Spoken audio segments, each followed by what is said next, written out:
Die ontleding van definisies van risiko onthul uiteenlopende perspektiewe op risiko en die rol daarvan in organisatoriese strategie. Definisies verskil dikwels volgens bedryf en konteks. Tradisionele definisies beskou risiko as die potensiaal vir verlies of negatiewe uitkomste. Breër definisies sluit beide bedreigings en geleenthede vir waardeskepping in.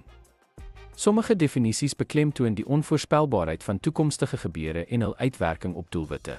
In finansies word risiko dikwels gekwantifiseer as veranderlikheid in opbrengste.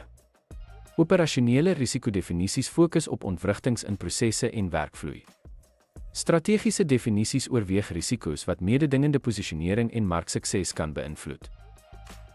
Deur verskillende definisies van risiko te verstaan, kan organisasies hul risikobestuursbenaderings aanpas.